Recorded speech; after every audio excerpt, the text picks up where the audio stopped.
era for Old Dominion men's basketball, and on this edition of Off the Carousel, we are heading down to ODU to welcome in a guy who calls ODU home. He is an Old Dominion alum. Now he takes over as the head coach at ODU. Mike Jones joining us. And Mike, congratulations again on this opportunity. I reading about it, it speaks volumes how much pride you have in this place. In terms of head coaching jobs, you call this the dream. This was the one head coaching job you really wanted. Why is Absolutely. it? Why is it? Because this is home, and I believe this is one of those jobs that it's perfect. It's got great leadership from our administration. We're on a beautiful campus, and our location is removed from the metropolitan areas of DC and the ones in Richmond and North Carolina, but we're close enough to all of them to really have a footprint in terms of recruiting. Our facilities are top notch, and then most importantly to me is the fan base here and the support that we get. This is a job that I just believe is perfect in its makeup, and I could not be more excited. When your AD now, Dr. Seelig, reaches out to you and brings this opportunity up, what was your initial reaction? Well, I mean, to be perfectly honest, like I've been preparing for this, so I wanted that phone call to happen, and I probably had rehearsed it a million times in my brain as how I would respond if ever given the opportunity. So it was something I was ready for and was eagerly anticipating.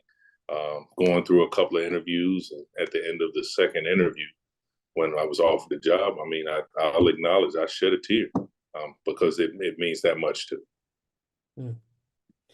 Now, I think about this program, and it speaks volumes that despite the fact that the Monarchs were in last place in the Sun Belt this past year, you led your league in attendance.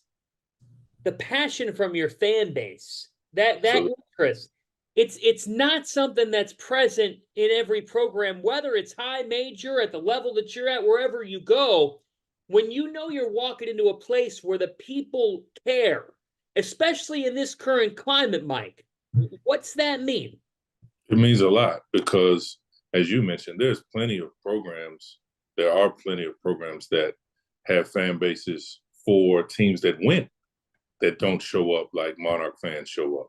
So again, it's a privilege. It's an honor to be able to represent that fan base, but it is also a privilege. And again, one of our biggest motivating factors is we want those fans who deserve to be able to cheer for a winner.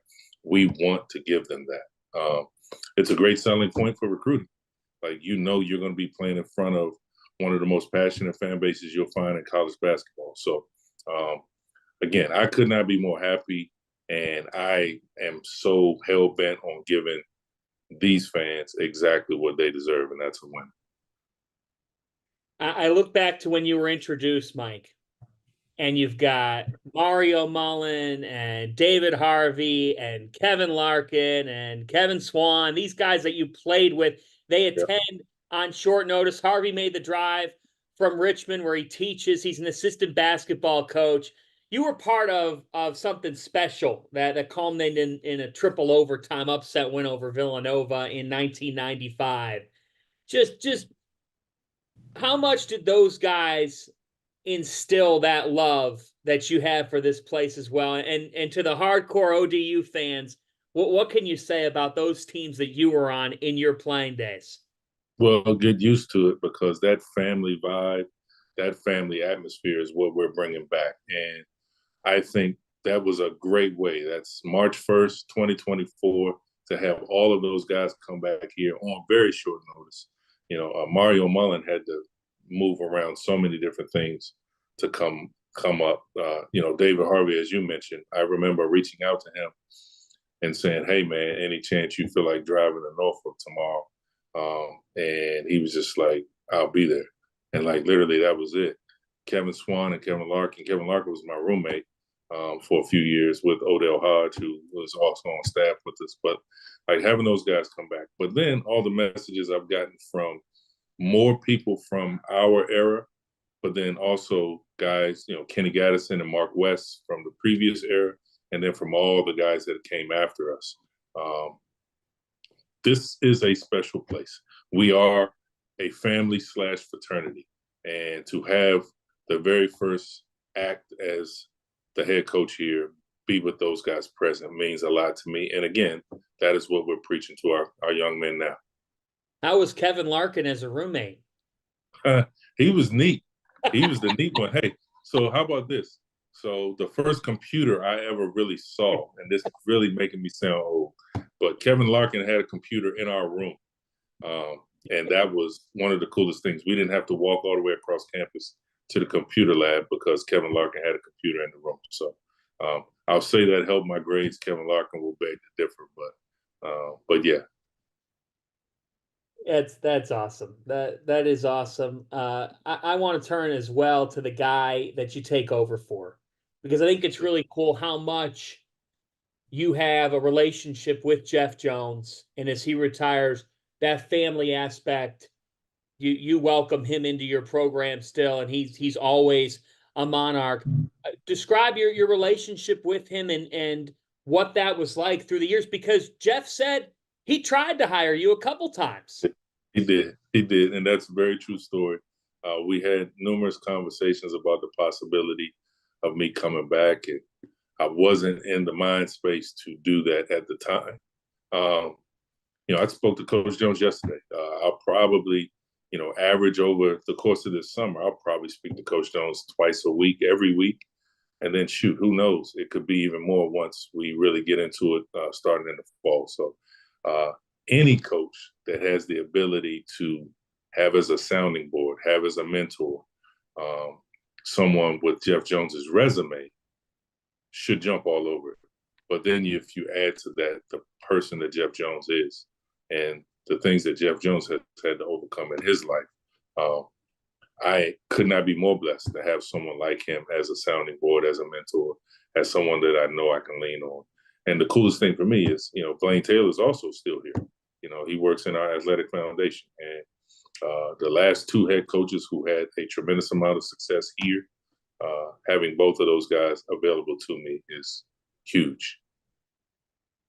Mike, one of the things that we talked a lot about during the Final Four this year was coaching journeys.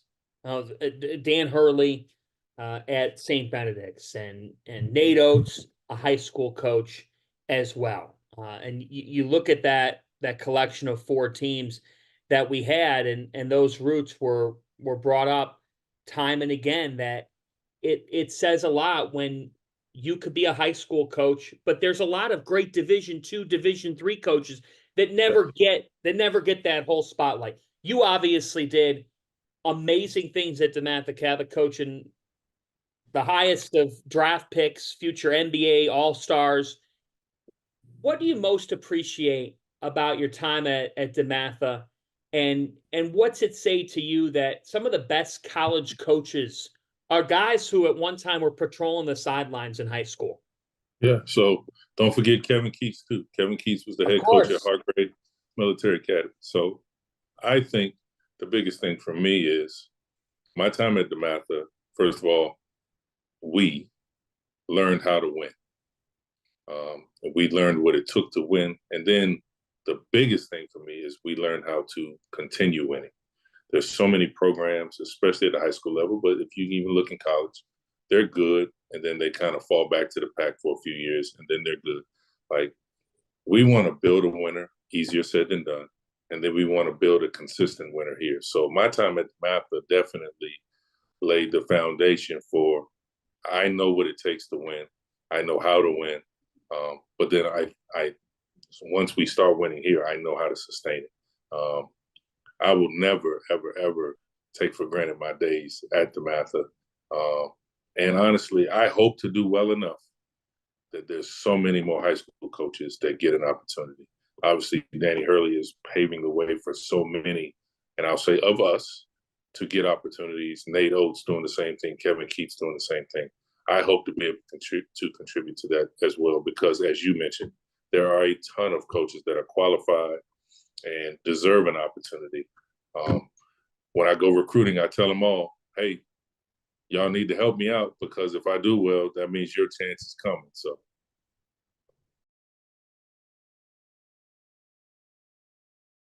If you haven't heard by now, we have partnered with BetMGM Sportsbook. We're going to be using BetMGM lines to make all of our picks, and we'll have special offers for the listeners and the viewers of the Field of 68 throughout the year.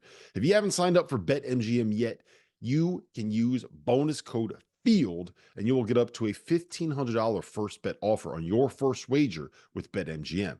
The best part, all you need to do is deposit and bet $10 of your own hard-earned money to be eligible. Here's how you make it work. Download the BetMGM app and sign up using that bonus code FIELD. Deposit at least $10 and place your first wager on any game, and you will receive up to $1,500 in bonus bets if your bet loses. Just make sure that you use that bonus code FIELD when you sign up. BetMGM is going to have some fun offers available throughout the NBA playoffs. Bet insurance tokens, odds boost, and what I love, a nice parlay boost or two from time to time, as well as a ridiculous array of player prop bets for any sport that you could possibly imagine betting on. BetMGM is and always will be the king of the prop bet. So go download the BetMGM app, use the bonus code FIELD, and sign up today. And while I've got you, a quick request. The best way to support the Field of 68 content that you get for free is to engage with us. Rate and review the podcast. Like and share the YouTube videos. Tell your friends about us. It all helps in a world where the algorithm is king. And now, back to the show. And I think that chance is something that's so cool, Mike, because you spend 19 years there at DeMatha. You have the court named after you. Congratulations on that. That to me is amazing and such an honor. And then Mike Young calls you and gives you a chance. But other coaches had phoned you before and had talked to you about an opportunity on their staff. Give us the backstory a little bit of why it was the time and how Mike Young was the breakthrough guy to say, Mike, take this opportunity because it could lead you to where you're at now. Yeah. So there's two components to that. One being that just the time that happened, it was COVID. We were not in person school at DeMatha. We were allowed to have an 11-game season. There was no guarantee what the following season was going to be like. So that probably was a huge factor in me at least being open to another opportunity, though up to that point, I'd never even thought about it since maybe the first 3 or 4 years I was at DeMatha. So I was firmly entrenched with, this is where I'm supposed to be. These are the young men I'm supposed to be working with, and that's what I'll do. Mike Young calls, and to be honest with you, I respected him so much because he is such a great coach, but his pitch, so to speak, to me was basically what you just said. Hey, Mike, I will teach you how to be the best college basketball coach you can be. I will teach you every facet of the game. And he knew I wanted to be the head coach at Old Dominion. And he told me point blank, you're not going to be able to do that straight from DeMatha.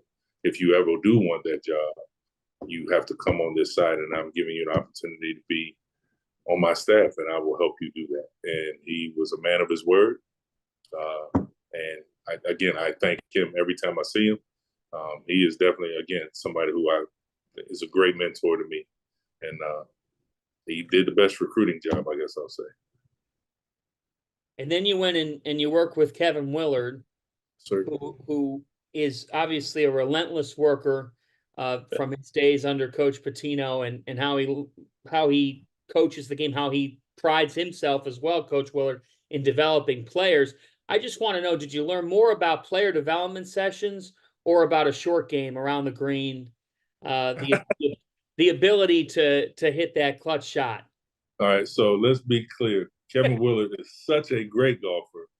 I was not in his league, so I never, in my year with him, I was not afforded the privilege of playing around the golf with him. Now, because of the work that it requires for me to be able to do well here, I don't know if I will ever be good enough to play golf with Kevin Willard. But in terms of being able to learn from him for the last year was amazing. Relentless, passionate, the work that he put in. Like, most coaches have staffs that try to beat the head coach to the office and then don't want to leave until the head coach is gone. If you were going to do that with Kevin Willard, you were literally going to sleep 2 hours a night. Like, Kevin Willard would be at the office most days before the sun came up and would work all day long. Guy wants to get up shots, Kevin Willard's in the gym with him. Guy wants to watch some film, Kevin Willard's in his office with him. I don't know of a coach that works as long and as hard as he does. And being able to absorb that for the last year was truly amazing. He's a fanatic in the best sense of the word. Let's turn to what lies ahead for the Monarchs. Obviously, we're talking with you on April the 25th. As we're talking, you and every other coach in the country has a million things on their plate. That being said, what do you know about your team right now? And what is the hour-to-hour, day-to-day like in this job at the moment? It's pretty cool because, again, the energy is so positive and just it's motivating. Like, I can't go anywhere on campus. My staff and I, we walk to the student center twice a week to have lunch just so that we can be amongst, who we hope will be packing Chartway Arena. So we can't walk across campus without being stopped multiple times and just people talking about how excited they are. One. Two, I think the biggest thing for us right now, we just got another commitment this morning that will be announced at some point in time in the next day or so. We have 2 scholarships left. Obviously, every college coach in America is working the portal. We are excited with what we have so far, and assuming that we can get it done with these last 2 scholarships, we love our team. It's a team that I think is built to be able to compete in what is a great Sun Belt league, extremely competitive, some of the best coaches that you'll find. We have to hold up our end of the bargain to contribute to that league. Last year's season with everything that went on, for those young men and the coaching staff to go through that, I have nothing but respect for them because the circumstances were so just abnormal. But we're ready to turn the page and get after it. So, we'll get our 8 weeks of work in this summer, and then when the fall hits, it's full steam ahead. We're trying to have the best 2024-2025 season we can have. And when people sit down and watch ODU basketball under you, what kind of a style are they going to be seeing? Hopefully a style that wins. It's easy for a coach to say, hey, we want to play this way, we want to play this way, and we do have a preference, but we're also going to play to our roster and play towards winning. We have to. Again, winning. Everything we do is with that in mind, but then also being able to sustain it. So we prefer to get up and down. We prefer to be man-to-man in your face. We prefer with the ultimate reference to versatility, the way we play, our individual skill sets from each player. That's what we're going to recruit to. That's what we're going to try to coach to. But when it comes down to it, what's going to help us score at least one more point than our opponent, that's what we're going to go with. When you're in a league in the Sun Belt that produced a couple of great stories this past year, Appalachian State, James Madison, and JMU really commands Wisconsin. You obviously know Wisconsin. You just saw them in the Big Ten. And James Madison dictated the way that entire game went. They go on to play Duke. They fall, but they win a tournament game after a 30-plus win season. How much, obviously there's a challenge in that, but how much does that make you and your staff, everybody in the building say, well, look, they've done it. We've got this fan support. We've got this and that. It can be done.